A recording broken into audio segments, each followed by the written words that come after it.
Jadi orang yang betul-betul berupaya mencari ilmu, pingin alim, pingin paham dengan diri, makrifat terhadap diri, sekalipun bodohnya kayak apa, awamnya kayak apa, karena orang tersebut itu betul-betul bersungguh-sungguh lillah, dijamin oleh Allah, kadham famulaki, maka betul-betul akan sampai. Tidak usah khawatir karena awam, karena bodoh. Seberapapun bodohnya, kata kuncinya ada di kesungguhan dan lillahi, karena Allah. Subhanallahi walhamdulillahi wa la ilaha illallah wallahu akbar. Tasyakur. Alhamdulillah. Assalamualaikum warahmatullahi wabarakatuh. Bismillahirrahmanirrahim. Mari kita lanjutkan persoalan ihram ibadah haji dan umrah. Sedikit mereview dan melanjutkan adanya kekurangan, karena ihram ini merupakan kunci bagi ibadah haji dan umrah. Keberhasilan ibadah haji dan umrah itu tergantung pada keberhasilan ihram. Walaupun di ibadah haji itu rukun yang paling pokok adalah wukuf di Arafah. Ibadah haji itu rukun yang paling pokok, yang paling inti itu adalah wukuf di Arafah.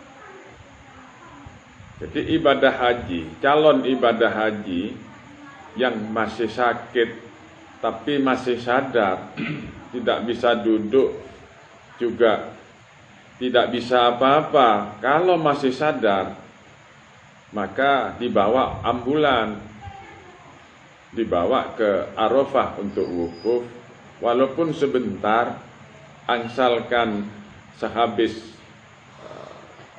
duhur sampai malam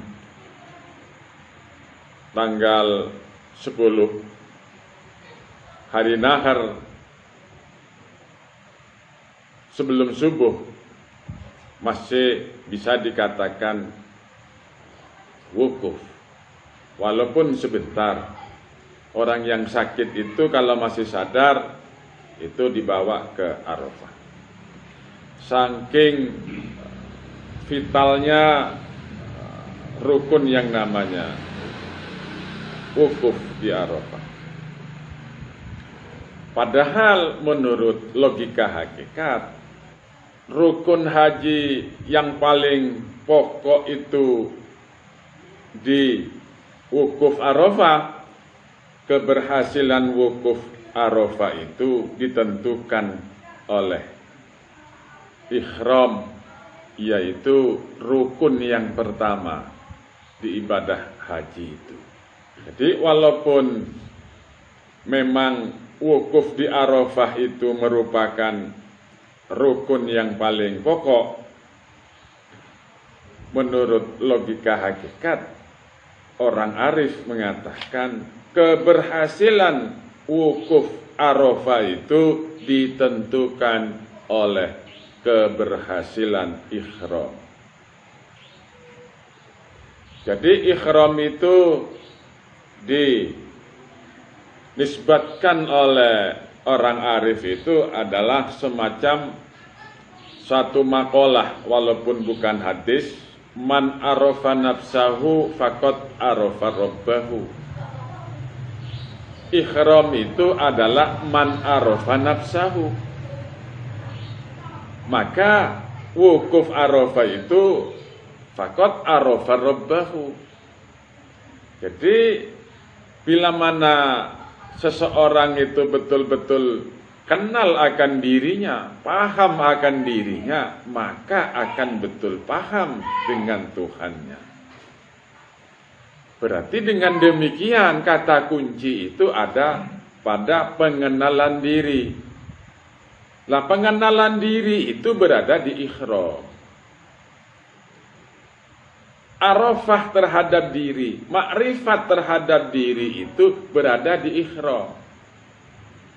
Nah, ihram itu sangatlah menentukan bagi para jemaah haji maupun umroh.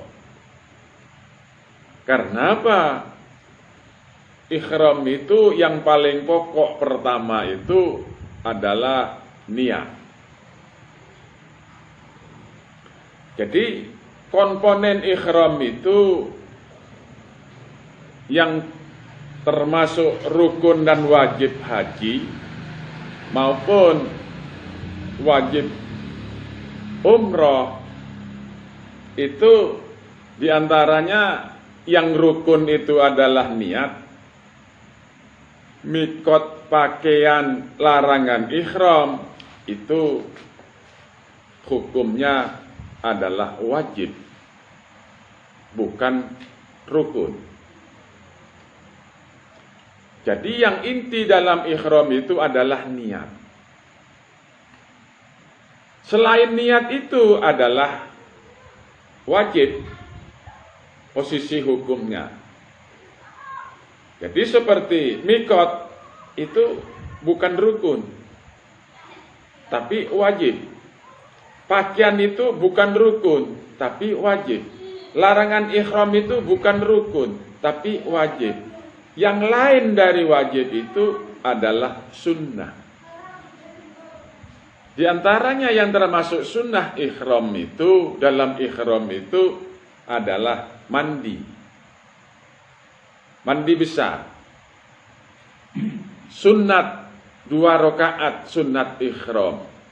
Itu termasuk hukumnya sunnah.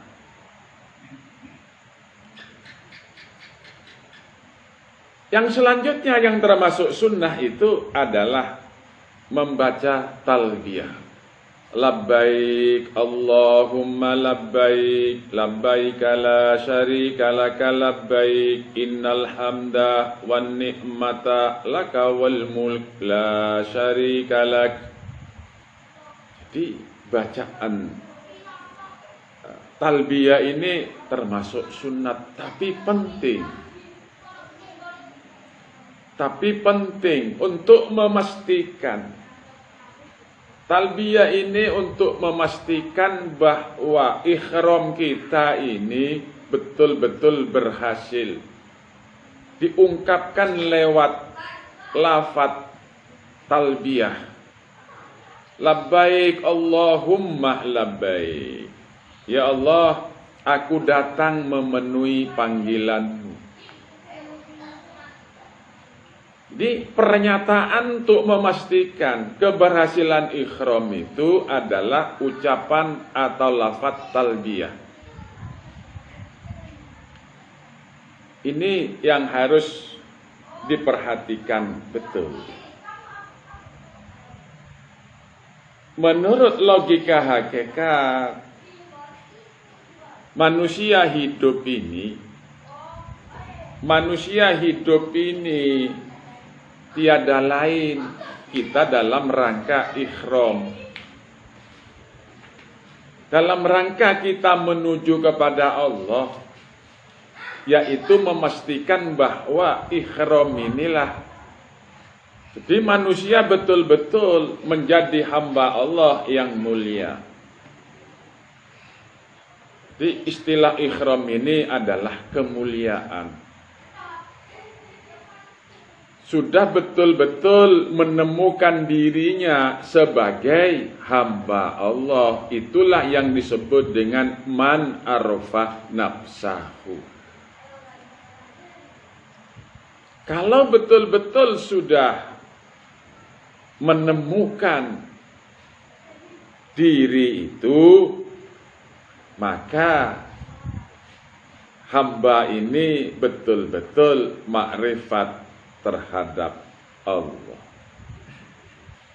Kalau sudah betul-betul makrifat terhadap Allah, makrifat terhadap diri, lah itulah namanya wukuf. Jadi wukuf itu di Arafah. Jadi kalau sudah betul-betul makrifat terhadap diri dan juga pasti sudah makrifat terhadap Allah, maka itulah yang disebut dengan wukuf. Mauquf, sudah mentok, berhenti. Jadi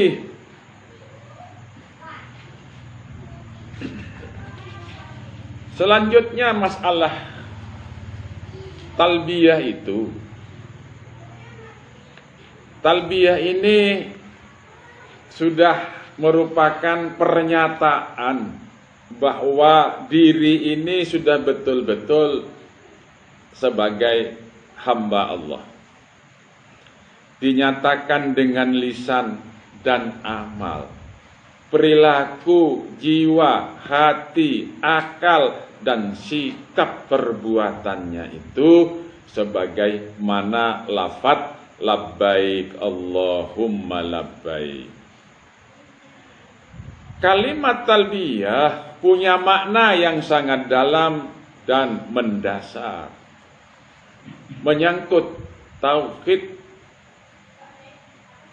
yang sekaligus dzikir, memuji dan mengagungkan Allah. Jadi makna dari talbiyah itu sebetulnya cukup mendalam dan cukup mendasar. Adapun kandungan bacaan talbiyah diantaranya satu, upaya sungguh-sungguh untuk sampai kepada Allah. Ini Qur'annya surat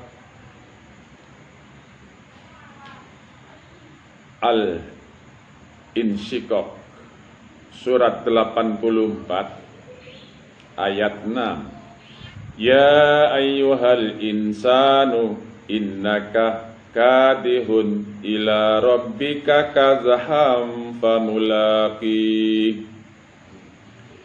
Ya ayyuhan nasu, hei manusia, innaka sesungguhnya kamu telah bekerja keras, kadihun. Innaka sesungguhnya kamu kadihun ila rabbika untuk menuju kepada Tuhanmu, maka kadham famulaki, maka akan betul-betul menemuinya, akan betul-betul sampai kepada Allah.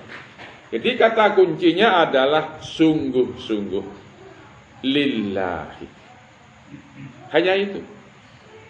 Sungguh-sungguh lillahi.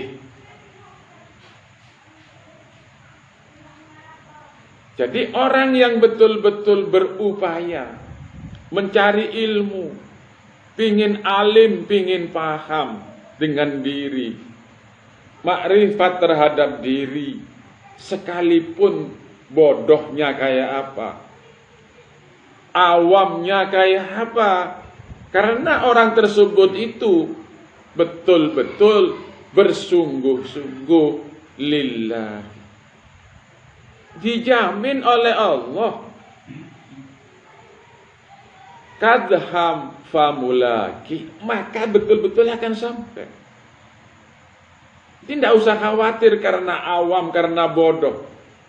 Seberapapun bodohnya, kata kuncinya ada di kesungguhan dan lillahi, karena Allah.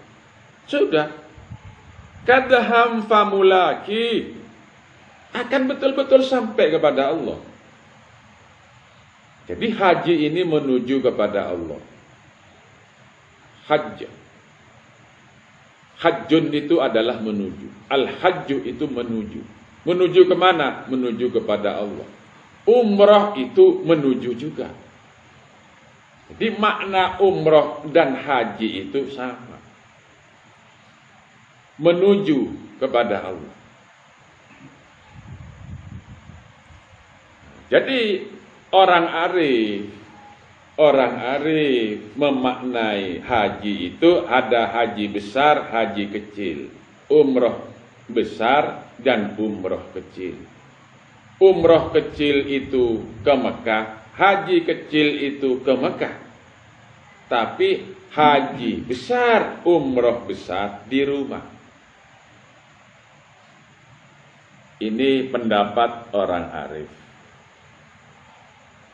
Jadi karena orang arif ini adalah ilmunya hikmah, hakikat. Kalau syariat ya terbatas. Kalau ilmu syariat ini terbatas.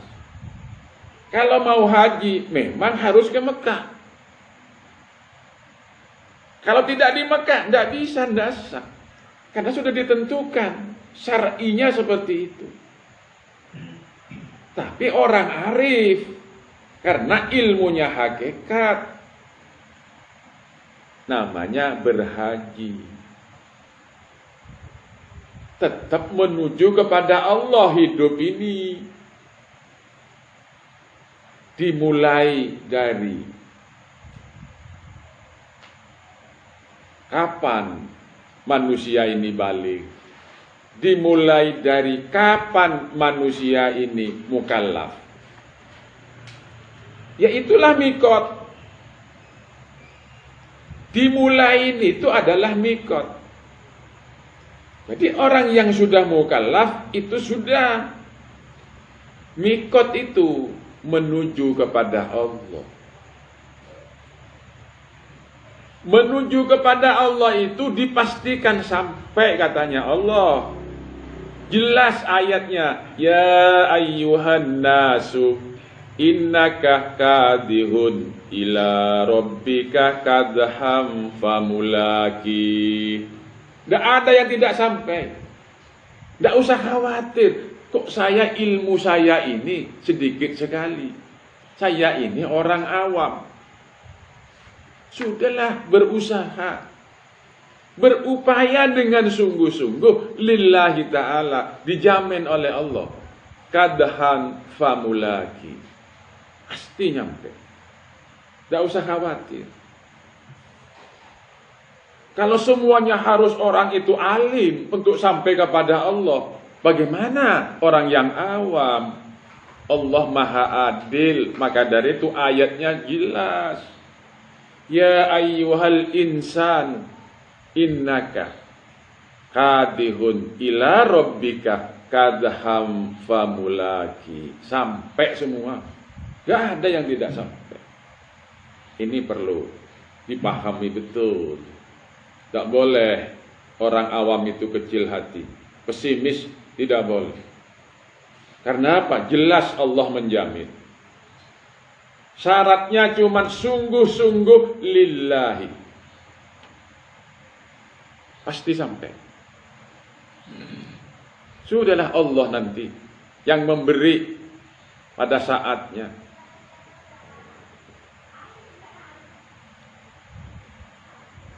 Yang kedua, untuk bisa sampai kepada Allah tentu harus memenuhi syarat. Jadi yang pertama tadi itu satu saja sudah, yaitu sungguh-sungguh lillahi.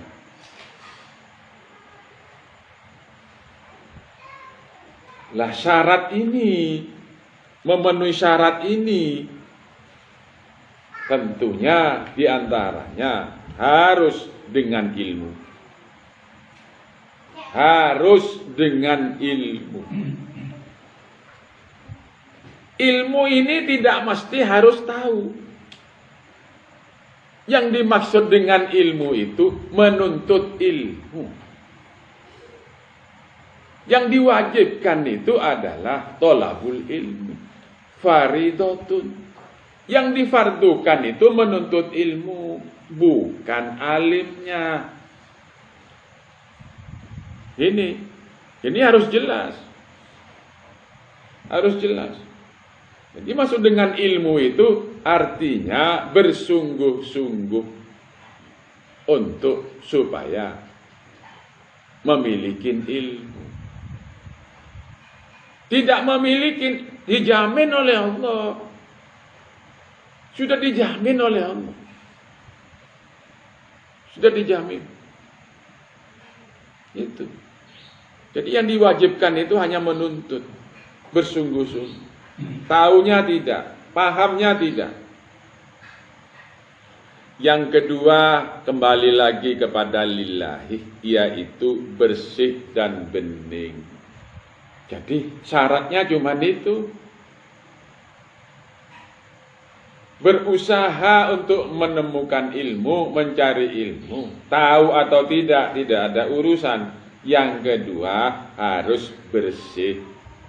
Yang dimaksud kembali kepada lillahi. Bersih dan bening. Tidak boleh punya penyakit. Tidak boleh fasik.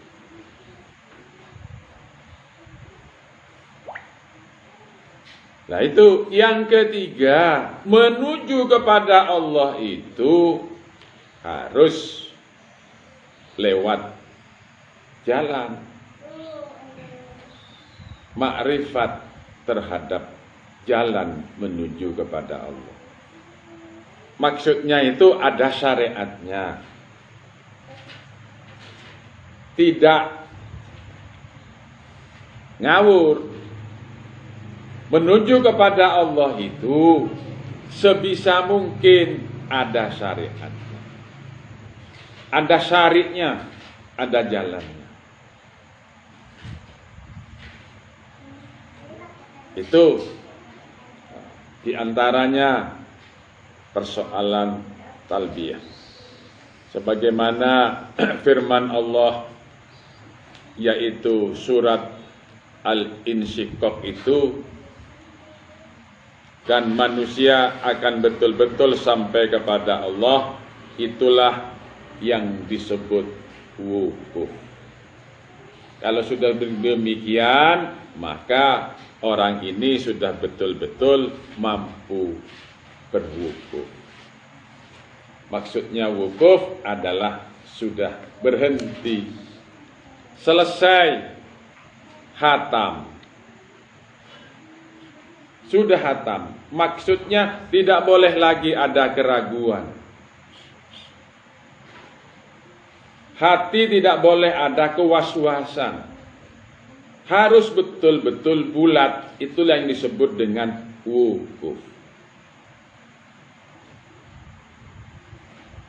Jadi ada tingkatannya. Derajat keilmuan manusia ini ada tingkatan. Jadi yang awam ya sudah, sampai di situ sudah cukup. Tidak boleh ada kewaswasan. Harus betul-betul bulat. Tapi tingkatan yang lebih tinggi, tingkatan khawas, itu beda lagi. Itu sudah pakai logika, pakai ilmu. Jadi kemantapan orang khawas itu beda dengan orang awam. Jadi orang khawas itu betul-betul sudah memiliki,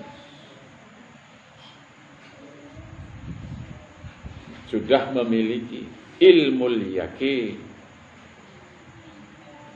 Jadi tingkatan ilmu itu ada 4. Kalla saufa ta'lamun. Ini mengetahui. Summa kalla saufa ta'lamun, memahami. Ini masih kategori awam.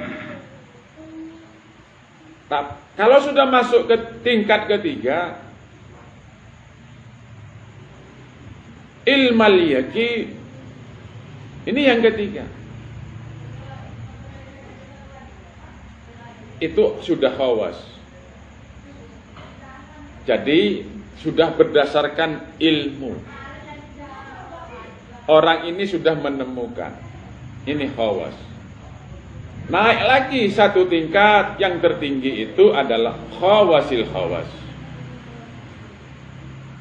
yaitu orang yang memiliki. Itulah yang disebut ainal yakin.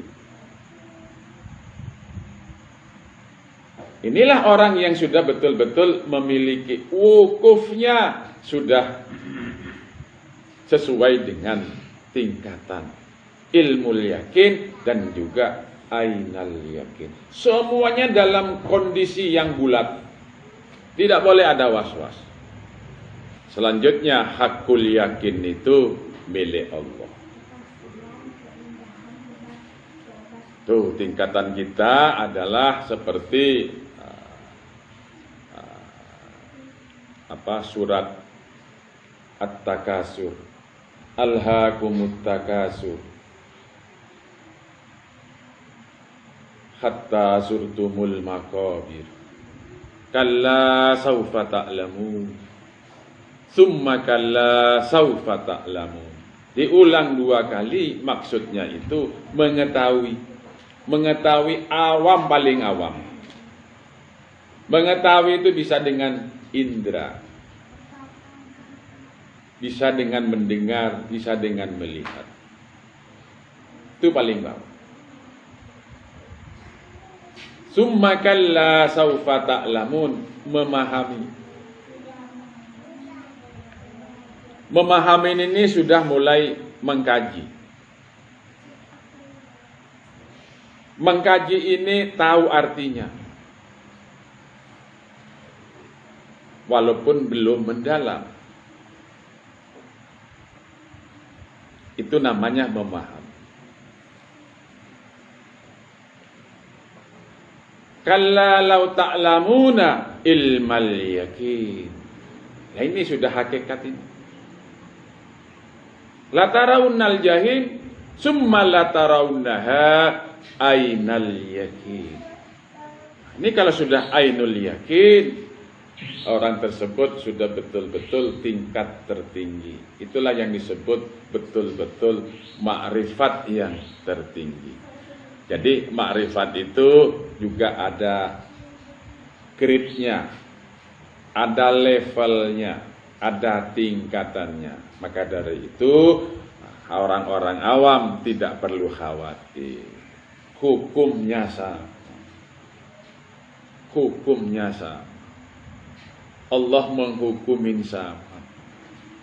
Maka dari itu Allah mengatakan, yaitu bertakwalah sesuai dengan kadar kemampuan. Beramallah sesuai kadar kemampuan. Yang penting sungguh-sungguh lillahi ta'ala. Itu kata kuncinya di situ. Jadi tidak boleh orang itu meremehkan orang awam, meremehkan orang bodoh. Tidak boleh.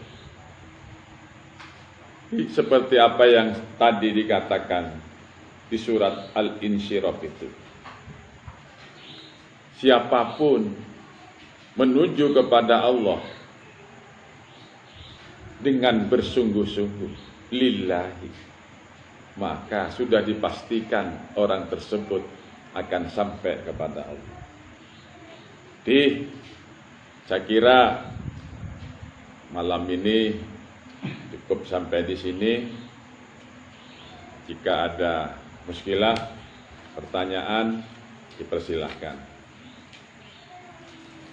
Berarti ihram sudah sempurna, dan selanjutnya kapan ini masuk kepada rukun haji yang kedua, yaitu wukuf.